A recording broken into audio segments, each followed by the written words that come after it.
বাবা ছিলেন মুক্তিযোদ্ধা, শহীদ হয়েছেন ৭১-এ, অথচ ছেলের জন্ম ১৯৮১-তে।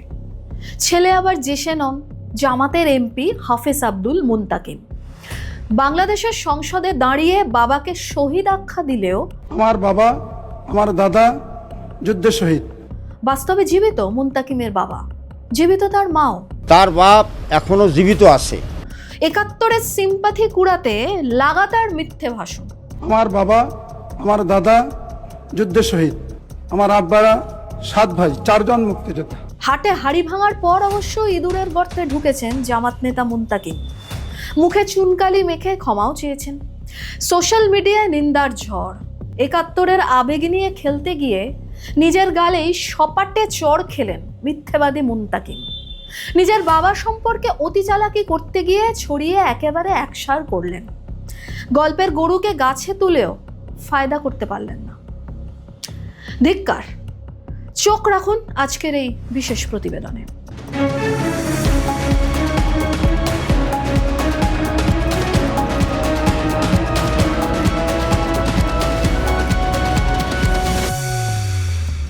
আমার আব্বারা ৭ ভাই, ৪ জন মুক্তিযোদ্ধা। আমার দাদারা ১৯ জন, ১১ জন মুক্তিযোদ্ধা। আমার পরিবারে ৪৭ জন মুক্তিযোদ্ধা। আমার বাবা, আমার দাদা যুদ্ধে শহীদ। আমার আব্বারা ৭ ভাই, ৪ জন মুক্তিযোদ্ধা। শুনলেন, বাংলাদেশ সংসদে মুক্তিযুদ্ধ নিয়ে আলোচনা করতে গিয়ে কাকের ঠ্যাং বগের ঠ্যাং নিয়ে খিচুড়ি পাকালেন কে আবার? জামাতের এমপি, নীলফামারী ৪ আসনের দাড়িপাল্লার নেতা হাফেজ আব্দুল মুন্তাকিম।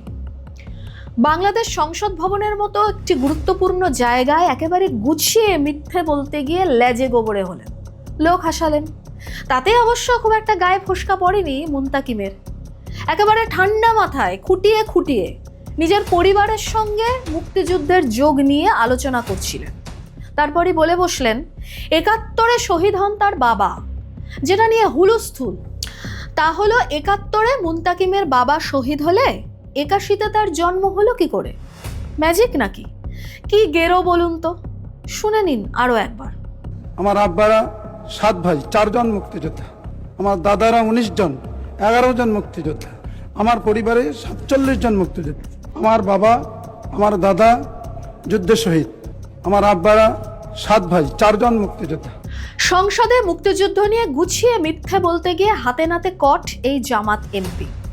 সৈয়দপুর উপজেলা, যেটা তার নির্বাচনী কেন্দ্র, সেখানকার আমজনতা একেবারে ছিছি এত্তা জঞ্জালের মতো উগড়ে দিচ্ছেন ক্ষোভ। শোনা যাক কি বলছেন সৈয়দপুরবাসী। আমাদের এমপি, মাননীয় এমপি যেটা বক্তব্য রাখছে সংসদে, এটা সম্পূর্ণ ভুল। জাতীয় সংসদের মতো পবিত্র জায়গায়, যেখানে প্রতিটি বক্তব্য রেকর্ডেড থাকে আজীবন, সেই জায়গায় দাঁড়িয়ে এরকম বক্তব্য আমরা আশা করিনি। হাটে হাড়ি ভাঙাটা তখনও বাকি ছিল, বুঝলেন তো? মুক্তিযোদ্ধা মোহাম্মদ ইউনুস আলী, যার নামের পাশে লেখা থাকে কমান্ডার মুক্তিযোদ্ধা সংসদ সৈয়দপুর, তিনি কি বললেন?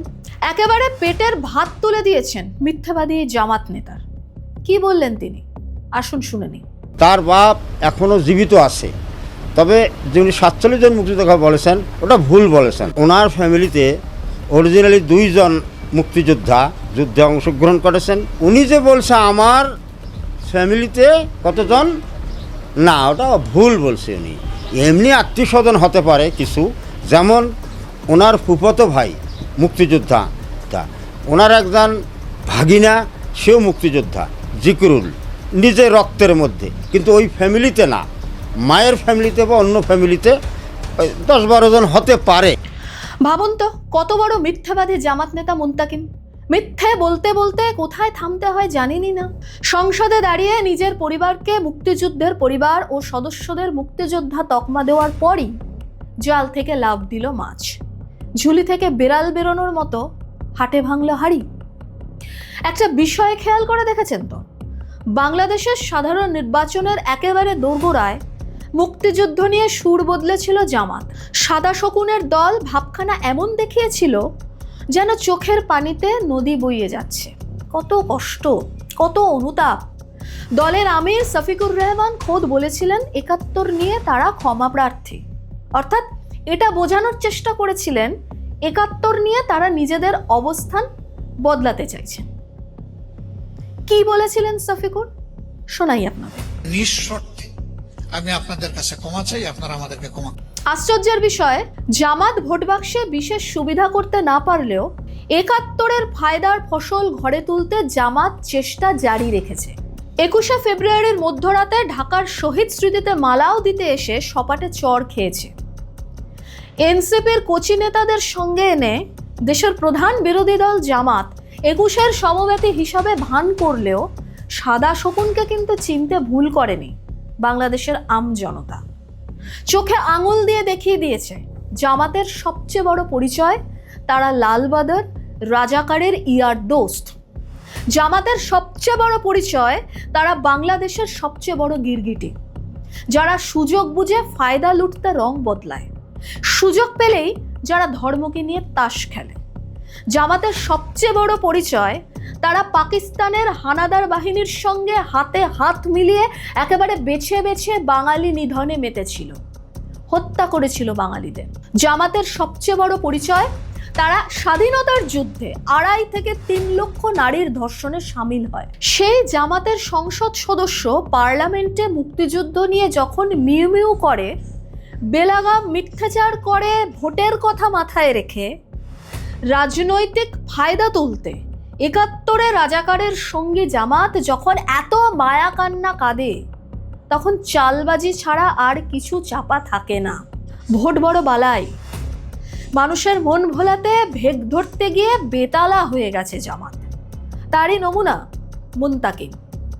সংসদের মতো জায়গায় তাকে দিয়ে মিথ্যে কথা বলানোর অর্থ কি? তার কারণ বাংলাদেশের রাজনীতি আর ইতিহাসে 71 ছাড়া সবটাই বৃথা। 71 ছাড়া আজকের স্বাধীন বাংলাদেশেরই অস্তিত্ব থাকতো না।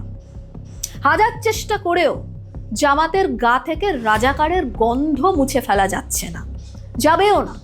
সেটা মাথায় রেখেই জামাত 71 নিয়ে রাজনীতির তাস খেলে চলেছে। তবে 71 কিংবা মুক্তিযুদ্ধ নিয়ে এক্কাদোক্কা খেলতে চাইলেও বাংলাদেশের শুভবুদ্ধি সম্পন্ন মানুষ ঝামা ঘষে দিয়েছে জামাতের মুখে।